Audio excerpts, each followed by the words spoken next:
चलो चुपचाप रहो और लिखो।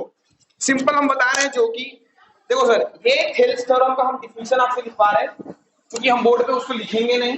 आप लिखिए क्या कहता है ये। If a line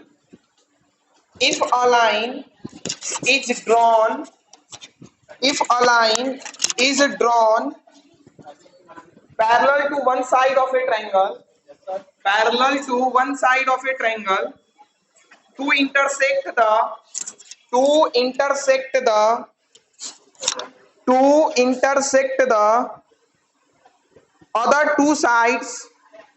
other two sides in distinct points, then the other two sides are divided in the same ratio. फिर से हम रिपीट कर रहे हैं।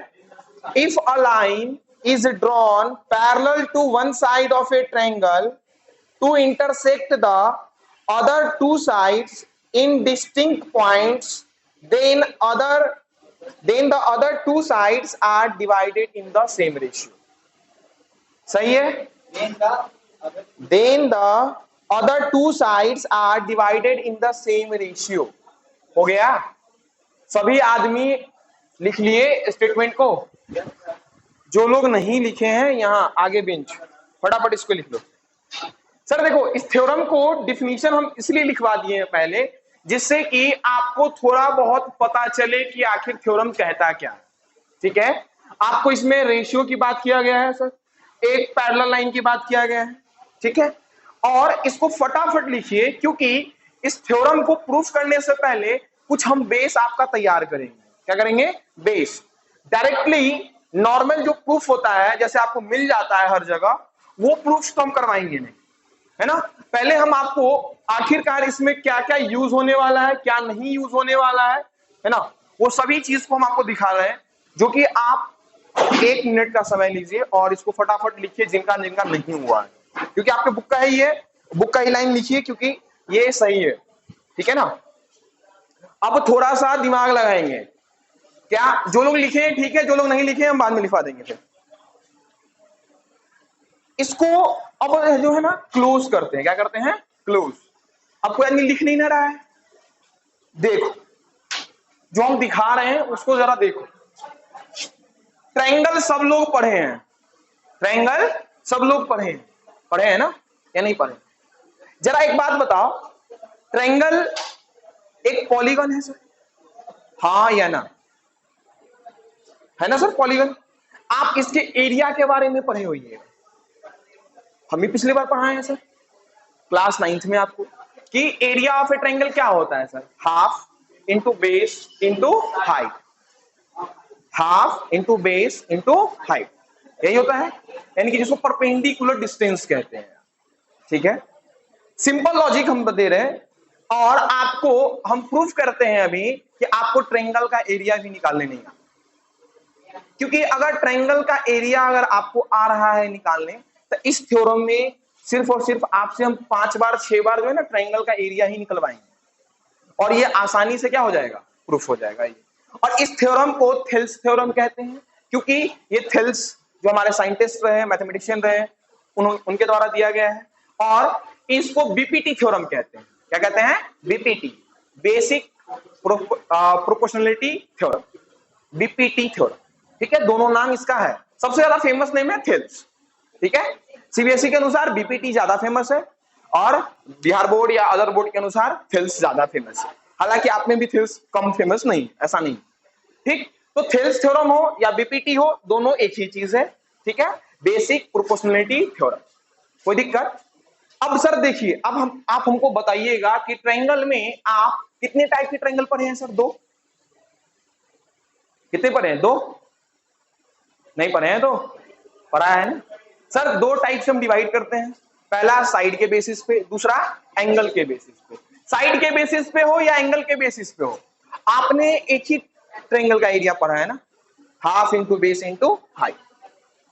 और मैंने क्लास 9th में या आपने पढ़ा होगा, जो लोग नहीं पढ़े हैं मेरे से, एक थ्योरम हीरोन्स फार्मूला, है ना। हीरोन्स फार्मूला क्यों आया ये भी मैंने बताया है कि आखिर इसका क्यों यूज करते हैं। और इसका कहां पे यूज ज्यादा होता है? कहां पे करते हैं सर? जहां पे हमारे पास परपेंडिकुलर डिस्टेंस निकालने का कोई भी संभावना नहीं होती है। नॉर्मली हम कह सकते हैं किस वाले में? स्केलेन ट्रायंगल में। कैसे में? स्केलेन। हाँ या ना? तो अगर इतना याद है आपको तो हम बस सिर्फ नाम लिख रहे हैं ट्रायंगल का, क्योंकि बुआ इस थ्योरम में 3 टाइप के कॉन्सेप्ट यूज होंगे। कितने टाइप के? 3। और इस 3 को हम पहले बताएंगे, थ्योरम के समय में हम नहीं बताएंगे, ठीक है? क्योंकि आप खुद बोलने लगेगा थ्योरम कैसा प्रूफ होता है, ठीक है ना? पहला, एरिया ऑफ ट्रायंगल। मैंने आपको पहला ही बोला, क्या? Area of triangle. ये आपको आना चाहिए, है ना? ये आपको आना चाहिए। एक बात बताओ, तीन तीन क्या, 2 ही से हो जाएगा ये? क्या हम बोल रहे हैं जरा सुनो। ये एक ट्रायंगल है हमारा और इसकी परपेंडिकुलर डिस्टेंस ये है, ए बी सी है, ये डी। आपको ये नहीं जानना है कि ये कैसा ट्रायंगल है, या आपको ये नहीं जानना है कि कैसा ट्रायंगल है। आपको हम बस सिर्फ ये बोल रहे हैं कि हम जो बेस है ना, ये बीसी ले रहे हैं। क्या ले रहे हैं? बीसी। तो आप इसका एरिया बताइए। अभी नहीं बताएंगे, हम कुछ और लिख रहे हैं इसमें, एरिया क्या हो, ठीक? फिर मैंने एक और ट्रायंगल बना दिया इस तरीके से, और मैं इसको कह रहा हूं ए बी सी डी। अब मैंने आपका जो बेस है ये मैंने लिया क्या? बीसी। और मैं जब बीसी लूंगा बेस तब क्या होगा इसका एरिया, और जब मैं बेस इसका एसी लूंगा तब क्या होगा? नेक्स्ट, एक और ट्रायंगल लीजिए सर। कुछ भी हम ले रहे हैं, रैंडम ले रहे हैं, ए बी सी।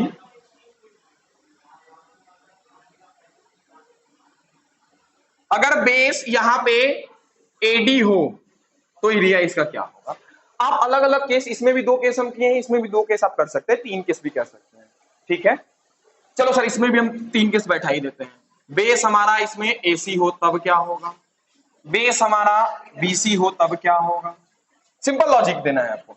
और इसमें भी सर बेस एसी हो तब क्या होगा, बेस और बीसी हो गया, एसी हो गया, और ए बी बच गया। इसमें भी आप कर सकते हैं, कर लो। हालांकि ज्यादा जरूरी नहीं है ना? एक में हम किए थे इसलिए क्योंकि एक से ही आपको समझ में आ जाना है, ठीक है? इसका एरिया अब आप मुझे बताओ कि इसका एरिया आखिर होगा क्या? पहले वाले का, इस फर्स्ट फिगर का एरिया क्या होगा? ये सेकंड रहा, ये थर्ड रहा। इसका एरिया बता दो इसके टर्म में। याद रखना, यहां पे जो दिया हुआ है ना, इसकी लेंथ ए बी है, इसकी लेंथ ए सी है, इसकी लेंथ बी सी है, इसकी लेंथ ए डी है। Half into B C into A D. ये क्या सही है? हाँ या ना? ये क्या सही है? Half into B C into A D सही है, क्योंकि मैंने एक चीज फिक्स कर दिया है, बेस, है ना? अब आपका काम है, यानी कि आपको पता है कि मैं बेस कौन सा ले रहा हूं? बीसी। मैं क्या कौन सा ले रहा हूं? बीसी। ठीक है सर, ये सभी के लिए सही है या गलत है? सही है? सही बता रहे हैं? ये सही है या गलत है? सही। सर अब इस पे हम बात करते हैं, इसको थोड़ा सा मिटाइए और बेस बीसी के लिए इस ट्रायंगल की बात करें। इसका एरिया क्या होगा? हाफ इंटू बीसी इंटू, ठीक। ये मैंने बोला कि आपने बोला? आप लोगों के द्वारा बोला। बाबू रे एक बात और बताओ, मैंने अभी जस्ट बोला था कि बेस अगर एसी हो तब क्या होगा एरिया इसका?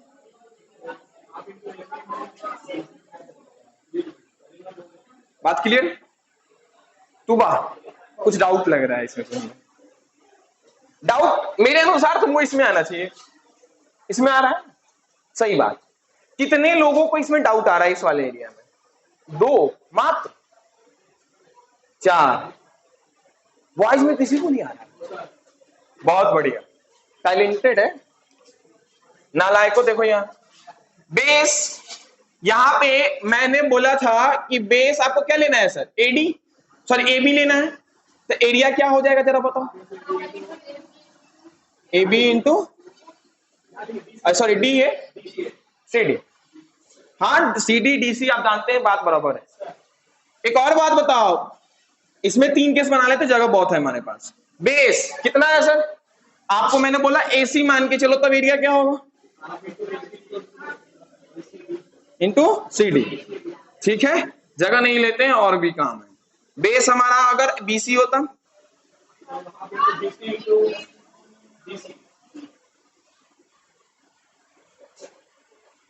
यकीन से बताओ, कुछ लोगों को पता होगा इसके बारे में कि सर क्या बताने जा रहे हैं, क्योंकि हम बहुत बार आपको बता चुके हैं बेसिक में कि आखिर ट्रायंगल का एरिया लेते कैसे, खासकर जब ये फॉर्मूला लगाते हैं half into base into height. अभी हम कुछ ऐसा बात बोलेंगे बहुतों को पचेगा नहीं। हम बार बार बोलते हैं ना खाना नहीं पचता है, वही अभी नहीं पचेगा, थियरी बोल रहे हैं।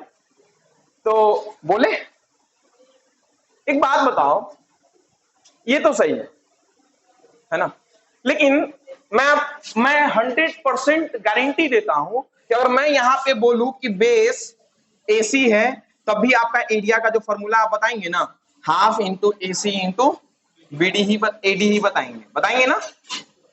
क्या ये सत्य है? नहीं। लेकिन सबसे ताज्जुब की बात है, जो लोग बोल रहे नहीं, वो लोग भी इसमें हाँ हाँ भरे हैं। यहां पे बोल रहे गलत है और यहां पे सही। ये दोनों तो हम इसी के लिए लिखवाए ना, यहां पे तो हम ए भी ले लिए, तो इसको अलग ही रख लिए। इसमें दोनों में हाँ बोले, इसमें भी इस पे हाँ बोले, सॉरी ये तो ठीक ही है, ये इस पे भी हाँ बोले। एक बात बता देखो सर, कौन कौन सही है? एक पहला ये सही है, दूसरा ये सही है, तीसरा ये सही है, बाकी बात ये सभी क्या है? क्यों गलत? आपको ट्रायंगल का एरिया जब आप लेते हैं, और खासकर ये फॉर्मूला, आपके पास तो दो ही फॉर्मूला है ये ट्रायंगल निकालने का ना। हम बात नहीं कर रहे हैं आइसोसेलेस ट्रायंगल और ये क्या कहते हैं उसको, इक्विलैटरल ट्रायंगल। इक्विलैटरल का तो अकेला फॉर्मूला होता है √3/4 इंटू ए स्क्वायर होता है ना, उसकी बात ही नहीं कर रहे हैं। हम ऐसे जनरल फॉर्मूले की बात कर रहे हैं जो कि हर एक ट्रायंगल पे लगता है, हाँ या ना? क्योंकि √3/4 इंटू ए स्क्वायर कहां से आया है? इसी एस इक्वल टू निकालते हैं ना sir, a plus B plus C by 2, और एरिया लिखते हैं ना sir, root under S into S minus A into S minus B into S minus लिखते हैं। तो एरिया इसी से निकलता है ना, और इसी से प्रूफ भी हो जाता है √3/4 इंटू ए। तो सर एक बात याद रखिएगा, जब आप ये कंडीशन लगाते हैं, उस समय जब एरिया ऑफ ट्रायंगल निकाले, क्या निकाले? एरिया ऑफ ट्रायंगल, तो आप चेक किसको कीजिए? बेस को। क्या कीजिए? बेस। और बेस को देखिए, और जस्ट उसके अपर साइड में, मतलब जस्ट उसके ऊपर जो वर्टिक्स होगा ना, बीसी के ऊपर में वर्टेक्स कौन है? ए। इस वर्टेक्स से जो परपेंडिकुलर डिस्टेंस होगा वही यहां पे आने जा रहा है। यस या नो? ठीक, आप जरा ध्यान दो। तो ये तो सही हो गया सर, लेकिन इसमें मैंने बोला बेस एसी लीजिए, तो परपेंडिकुलर किसका लेना चाहिए था? एसी को देखते, एसी से जस्ट सामने वाला वर्टेक्स बी है, इससे क्या परपेंडिकुलर कोई जा रहा है? नहीं जा रहा है, मतलब इसके लिए ये एडी डिस्टेंस नहीं होगा परपेंडिकुलर। बात क्लियर है सर? ये चेक कर लो तुम, ये सत्य है, ठीक है। और ये मैंने आपको बताया है बहुत बार, एरिया ऑफ ट्रायंगल बचपन में हम पढ़ते आ रहे हैं, क्योंकि लेकिन देखिए सर, पहले की बात थी ना कि बेस वही दे देता था, हाइट भी वही दे देता था, उसी के लिए आपसे निकलता है। लेकिन इसमें ये कॉन्सेप्ट समझिए सर, बेस जो लेंगे उसके जस्ट सामने वाला क्या? वर्टेक्स। क्या लेना है? उसके जस्ट सामने वाला वर्टेक्स, और उससे जो परपेंडिकुलर आएगा वही हमारा क्या होगा? परपेंडिकुलर डिस्टेंस, यानी कि वो उसकी हाइट होगी। यस या नो? बात क्लियर है सर? ऐसा कोई लोग जो जिनको पच नहीं रहा ये? नहीं ना? इसी के लिए देखो सर, यहां भी मैंने बोला एसी, एसी लिया आपने, इसका परपेंडिकुलर डिस्टेंस बी से होगा या नहीं होगा सर? इसके सामने वाला वर्टेक्स तो यही है, लेकिन इसमें होगा क्या? नहीं। इसमें भी वही कंडीशन लगेगा सर। तो बताओ, जो लोग को समझ में आ रहा था वो लोग क्यों इसमें हाँ हाँ बोल रहे हैं? हाँ बताओ। ये पहला चीज सिखाएं सर आपको, एरिया ऑफ ट्रायंगल। बात क्लियर है सर? मैंने बोला ये तो जनरल ट्रायंगल है सर, ये होगा एक्यूट एंगल ट्रायंगल होगा, आइसोसेलेस होगा, स्केलन होगा, उससे कोई फर्क पड़ रहा है? स्केलन तो होगा ही नहीं, क्यों? हाँ स्केलन भी होगा फिर भी चलेगा ना सर, मैंने परपेंडिकुलर डिस्टेंस दिया है। स्केलन कैसे नहीं है? यही तो स्केलन है ना, अलग अलग डिस्टेंस में। हाँ ये लग रहा है कि इक्विलेटरल है, लेकिन मैंने आपको क्या बोला कि इक्विलेटरल है? नहीं, आपको जनरल फॉर्मूले लगाना है। क्या लगाना है? जनरल। अब मैं आपको सिखाऊंगा ऑब्ट्यूज एंगल ट्रायंगल का नाम सुने हैं सर? कैसा होता है वो, इसी के लिए मैंने इतना जगह छोड़ा है इसको, जिससे कि दो कॉन्सेप्ट एक बार में खत्म, क्योंकि अगला वाला भी फिर एक बुड लेगा। और इन दोनों को अगर आपको समझ में आ गया ना, मैं लिखित दे रहा हूं, मुझे थेल्स में एक भी चीज आपको बताने की जरूरत नहीं है, क्योंकि थेल्स पूरा इसी पे है। थेल्स किस पे है? पूरा का पूरा इसी पे है। सिंपल बात। जरा देखिए, इसको मिटा दे या नहीं? कहां रख दिए हम मिटाने वाला? तो जरा देखो क्या हम कह रहे हैं, इसको मिटा दे। गलत चीजों को क्यों रखे हम लोग अपने पास, है ना? वैसे भी हम बिहारी है, काम खत्म पैसा आ जाए, जाओ तुम्हारा जाओ जो भी हो जाए। एक चीज देखो क्या है, लाइट का कंडीशन यही है। ऑब्ट्यूज एंगल ट्रायंगल कुछ ऐसा होता है ना सर, एक एंगल कितना डिग्री होता है? 180 से ज्यादा, यस या ना? एक्यूट अगर ऐसे बनाते हैं सर, राइट एंगल ऐसे बनाते हैं, ऑब्ट्यूज कैसा बनता है बताओ? ऐसा और ऐसा, हाँ या ना? कोई दिक्कत?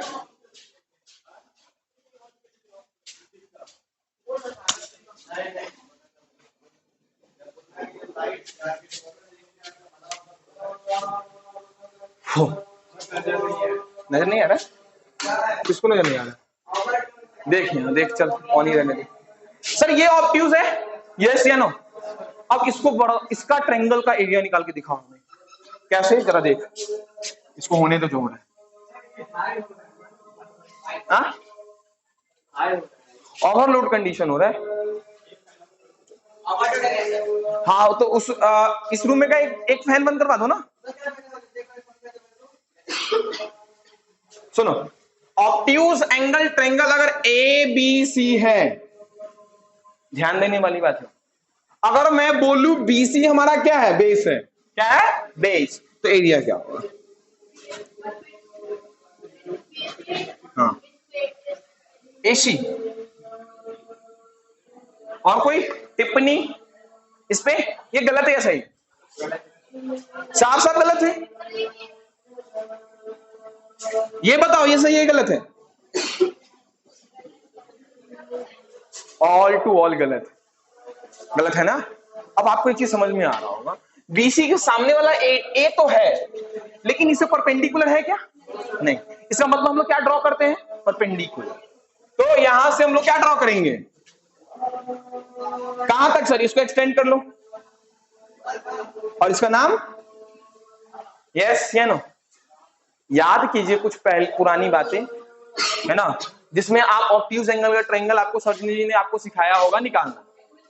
इतना तो हम कंफर्म है, ऐसे ही निकालते हैं ना सर, हाँ या ना? तो यहां पे हम क्या लिखेंगे सर? बीसी बेस है, क्या लिखेंगे? एडी। क्यों? जरा देखो सर, बीसी के जस्ट सामने वाला वर्टेक्स से जो परपेंडिकुलर आया उसी का हम लेंगे। जस्ट आपने ही सर बोला कि जिसका बेस लेंगे उसके जस्ट अपोजिट में जो वर्टेक्स होगा उससे जो आएगा परपेंडिकुलर, वही हमारा क्या कहलाएगा?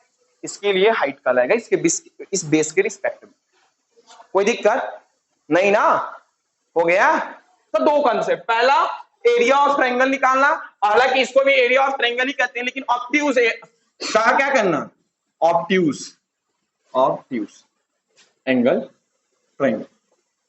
ये भी क्या है? इसका एरिया ही निकाले हैं सर, हाँ या ना? कोई दिक्कत? और यकीन मानो, ये अगर समझ में आ रहा है तो थेल्स में मैं बोल रहा हूं एक रति दिक्कत नहीं। ये समझ में आ रहा है? इसमें से किसी को लिखना है कुछ भी? हाँ, किसी को एरिया निकालना? बोलो, लिखना है तो बोलो।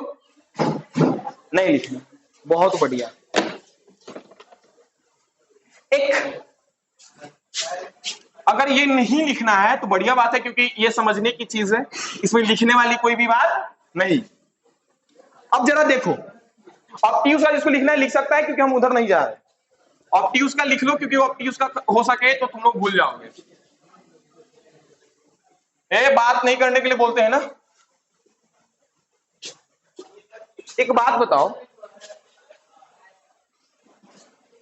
अब तीसरा जो आपको बताना है ना सर, तीसरा में थोड़ा सा ज्यादा जो है ना अपना दिमाग कंसंट्रेट रखिए।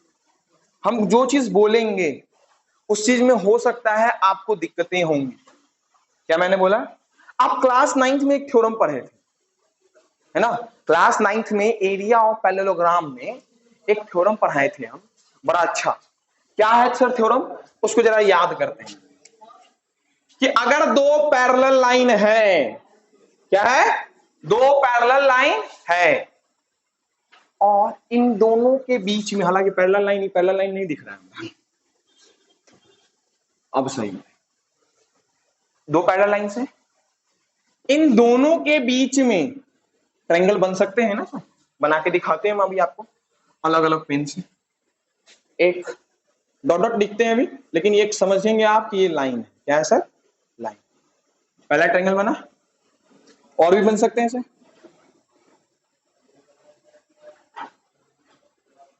दूसरा बना, हालांकि आपको चार को आपको दिख रहा होगा।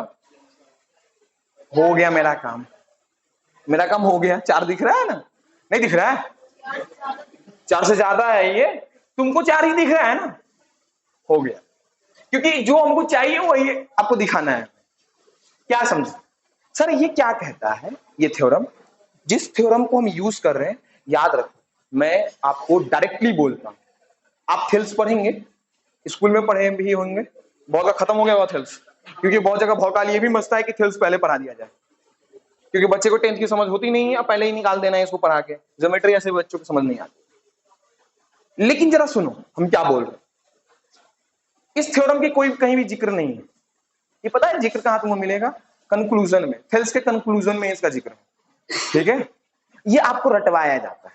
क्या करवाया जाता है? रटवाया जाता है कि अगर दो पैरेलल लाइन है ना, और उनके बीच में दो ट्रायंगल इस तरीके से बने हैं कि उनका बेस क्या हो? सेम। मैंने क्या बोला? बेस सेम हो तो एरिया इक्वल। या वो क्या करवा दिया जाता है? 10th में आकर रटवा दिया जाता है। और आपको पता नहीं है ये क्लास 9th में आपके द्वारा थ्योरम पढ़ा गया था। ये क्लास 9th में एरिया ऑफ पैरेललोग्राम का पहला थ्योरम है ना? एरिया जो हमारा है ना, एरिया ऑफ पैरेललोग्राम थ्योरम वाला, उसका पहला थ्योरम है। ठीक है? तो इसको जरा याद कीजिए, ये थ्योरम कहता क्या है। ये तो दो के लिए, चूंकि थेल्स में दो ही के लिए आता है इसलिए दो के लिए बोलता है। लेकिन आप थोड़ा याद रखो, इनवर्सली याद रखो। क्या? कि अगर सर सेम हमारा दो पैरेलल लाइन है, ठीक है, अगर पैरेलल लाइन नहीं किसी को दिख रहा तो पैरेलल लाइन सही से बना लेगा आपने। दो पैरेलल लाइन, ठीक, और इसमें ट्रायंगल बन रहे हैं सर, और इसमें से अगर हम दो या दो से अधिक ट्रायंगल, दो या दो से अधिक, टू या मोर देन टू ट्रायंगल का अगर बेस सेम हो, क्या हो सर? बेस सेम हो, तो उनका एरिया भी क्या होगा? यस या नो? मैं नाम दे रहा हूं लाइन को, तो नाम हम दे रहे हैं एल और एम। हम नाम दे रहे हैं ए बी सी डी और ओ। ठीक है? अगर मैं बोलूं कि सर अगर ये थ्योरम होता है तो इसमें आप एरिया निकाल के दिखाओ। सर जरा देखो, बेस सेम की बात की है, और वो बेस कहां होना चाहिए पता है सर? या इस पैरेलल लाइन पे हो या इस पैरेलल लाइन। बात क्लियर है सर? बेस सेम का मतलब क्या? इसी पे होगा ना, तो इस पे होगा बेस। तो सर देखो, area of triangle A D B, क्या हम बराबर लिख सकते हैं एरिया ऑफ ट्रायंगल क्या? ए डी सी, इस थ्योरम से। देखो सर, ए डी बी ये ट्रायंगल, इसको बंद करो, ये देखो ऊपर वाले को देखो, दिख रहा है एक ट्रायंगल। और अब हम कह रहे हैं A D C, A D C मतलब इसको बंद करो, ऊपर वाले को। बेस क्या सेम दिख रहा है? यस या नो? दिख रहा है ना? तो ये ट्रायंगल का एरिया क्या होगा? बराबर होगा या नहीं होगा? थ्योरम अभी जस्ट आपको बताएं। ठीक है, नेक्स्ट। सर ये दो है, दो से ज्यादा भी हो सकते हैं, कैसे होंगे देखो जरा। हम मान लो कि ऐसा बना देते ट्रायंगल, एक ट्रायंगल ऐसा बना देते, तो इसमें भी हम लिख सकते थे एरिया ऑफ ट्रायंगल ए, इसको नाम दे दो ई, ए डी ई, बराबर है या नहीं बराबर है ना? बेस सेम है ना सर? बेस क्या है गुरुजी? सेम। हाँ या ना? बात क्लियर? सही है। इसी तरह बेस आप इसको भी बना सकते हैं सर। ये हम इसलिए बोल रहे हैं क्योंकि जस्ट आपको हम ये दिखाएंगे आपके थेल्स के इसमें फिगर में, है ना, और इसको हम यूज करेंगे। क्या करेंगे? यूज। तो आप याद रखेंगे क्या कि अगर दो पैरेलल लाइन है और उनमें बने दो या दो से अधिक जो ट्रायंगल है उनके बेस क्या है? सेम है, और वो पैरेलल लाइन में से ही कोई एक है, तो उनका क्या होगा? सर सेम का मतलब क्या? बेस सेम तभी ना होगा जो एक ना एक पैरेलल लाइन पे ही होगा ना सर। यस या नो? तो सर अगर बेस सेम है तो एरिया क्या होगा? इक्वल होता है। ठीक है, और आपको विश्वास ना हो तो आप क्लास 9 की बुक में जाके देखेंगे ऐसा थ्योरम है। ठीक है, इसलिए हम बोल रहे हैं क्योंकि आपको मैं गारंटी देता हूं बहुत कम जगहों पे रहेगा कि आपको थेल्स से पहले इतना बताया जाए, क्योंकि आप स्कूल पढ़ते हैं ना सर। और ये गारंटी ले लो मेरे से, ये लाइन में लिखूंगा कहां पे? थेल्स के लास्ट के कंक्लूजन में, है ना, और ये बता दिया जाता है बस। हम लोग को भी अपने समय पढ़े हैं ना, हम लोग को भी याद है कैसे पढ़ाया गया। तो ये चीज ध्यान में रहेगा सर। ये तीन चीजें मैंने बोला भी था शुरुआत में ही कि तीन चीजें मैं बताऊंगा जो कि basic concept of Thales theorem, basic concept of Thales theorem आप कह सकते हैं। और ये तीन चीजों का यूज करके आप क्या करेंगे? थेल्स थ्योरम को प्रूफ करेंगे। क्या करेंगे? थेल्स थ्योरम को प्रूफ करेंगे। कोई डाउट नहीं ना? तो इसको हम आगे बढ़ाएं कंफर्म। तो अगर इसमें किसी को दिक्कत नहीं है तो हम आगे बढ़ते हैं, इसको मिटाते हैं। पानी दे, देखो गया। आप लोग में से कौन लोग नहीं लिखे थे थ्योरम का डिफिनीशन? थ्योरम का डिफिनीशन कौन लोग नहीं लिखा हुआ है अभी पूरा? फटाफट कर लो कंप्लीट जब तक हम फिगर बना रहे हैं। जो लोग नहीं लिखे थे उसको फिगर बना लीजिए। और हाँ, फिगर बनवाने का मतलब ये नहीं है कि आप छापेंगे मेरे साथ, आपको पता है ना फिगर, अरे सॉरी फिगर नहीं बल्कि मैंने क्या बोला? स्टेटमेंट लिखने के लिए।